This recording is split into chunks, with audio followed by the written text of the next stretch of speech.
Today we're going to talk about documentation basics for food manufacturing in under 3 minutes. Why is documentation important? Well, it tells a story and tells exactly what happened.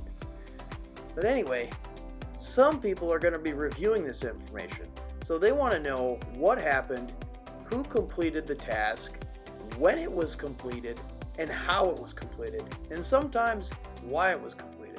If a task or event wasn't documented, it never happened.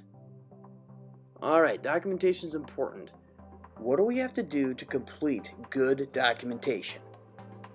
Well, number one, it has to be accurate, whatever you're writing down, and not embellished, just the facts. Also, can you read it? Is it legible? Now, don't panic. If there's a mistake, that's totally okay. You just need to do these 3 things. Number one, you cross out the incorrect answer and you put the correct one. Then you put your initials and then the date. So for example, if you write something that's incorrect, number one, cross it out. Number two, put your initials. Then you put the date. Then you make sure that you put the correct information down. That's all you gotta do. Things you don't want to do when you're documenting in a food manufacturing facility. Number one, don't use whiteout. You can't see what was written there before. Just cross out initial, date. Don't use quotation marks for multiple entries. Write down, if it's the same answer, you keep writing it down, because who knows in a court of law what quotation marks actually mean. Also, don't use arrows back and forth. That is also ambiguous. Number 4, don't write over your mistakes.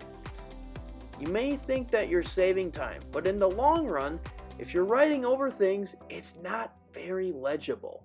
Just cross out initial and date. Number 5, don't backdate.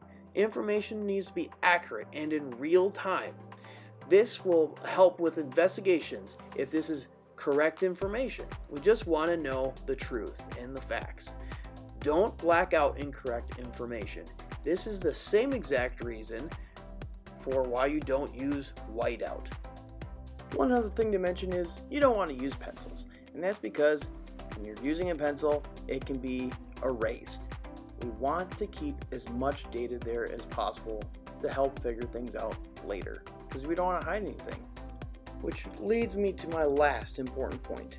Falsification of documents in food manufacturing is illegal and grounds for dismissal. Well, that's documentation in under 3 minutes. So, what we learned, documentation is important. It tells you what happened, how it happened, who did the task, when it happened, and maybe why it happened. Documentation needs to be accurate and legible. Mistakes are okay. You just need to do these 3 things. Cross out, initial, and date. And make sure you replace that incorrect information with correct information. Lastly, don't correct documentation by other means, like using whiteout, quotation marks, write-overs, arrows, blacking out, and don't use pencils. And don't falsify documents. Thanks for watching. Interested in learning more? Check out CDR's training page for all our short course offerings. Just imagine what you can learn in a short course when compared to what we just learned in under 5 minutes.